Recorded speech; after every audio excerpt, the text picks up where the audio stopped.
Hello, my name is Hunter, and this is my final presentation for the dengue fever prediction competition that we participated in for ADEC 7460 forecasting. So, dengue fever is a viral disease that is um, carried in mosquitoes, and so it follows that in areas of the world where it is warm and humid, this is a big problem. Um, it affects something 300 million people per year, except only maybe 50 to 100 million people um, are symptomatic. So the issue arises because when you have that many people, getting sick with something, and this is a disease that's very seasonal, it can create a big public health crisis in many of these regions.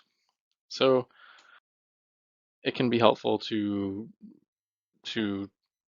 develop forecasting methods for this because this is something you're going to see every year. So there's a few ways you can do this forecast. There's, machine learning models with principal component analysis and support vector machines, and there's stuff you can do with geospatial data, but our focus is on using time series methods to do the forecasting. So things like ETS, ARIMA, and neural network models.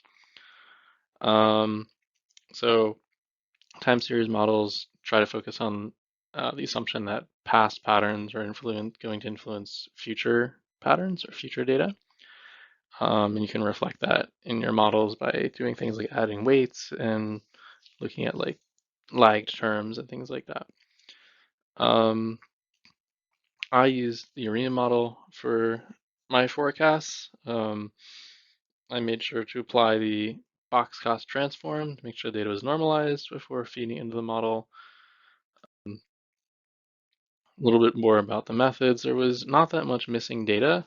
Something only like 10% of the data is missing for the most common missing, and then it went all the way down. Thankfully, we had no missing variables for um, total cases, given that that's what we're forecasting. So that turned out nice. I tested for stationarity through ACF and KPSS tests.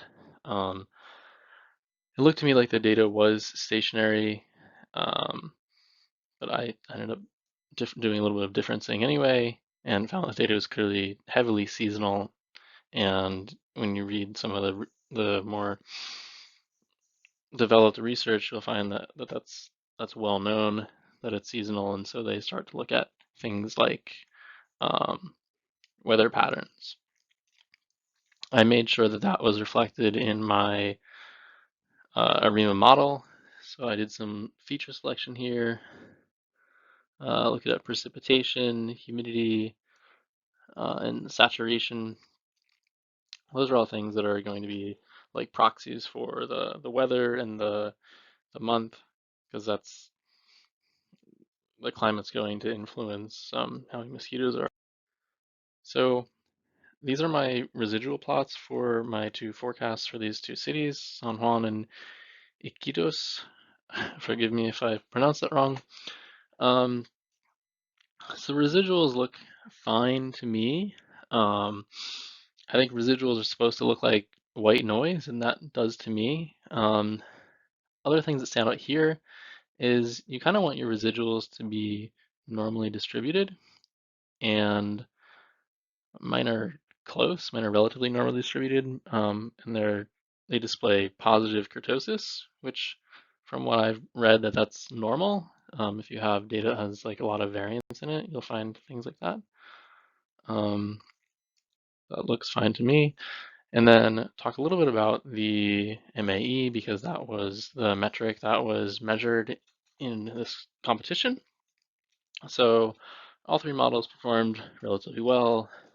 The ARIMA, ETS, and neural network had 5.9, 8.02, and 11.016 MAE. The the was it the test set was a it was a pure holdout, I think. And so these MAE values you get are going to end up changing a lot when you look at something like a pure holdout and just slice up the data by time sequence rather than like randomly sampling from different time periods. So I don't think these MAE values really are reflective of like the actual model performance. So you can see here I submitted my model. It looks like my MAE is 33.78. And then I have down here some other error terms for these ARIA models for both cities. You can see here that the MAE is much lower than what it shows here, but I think that's because um, I think that's related to the holdout that they're doing.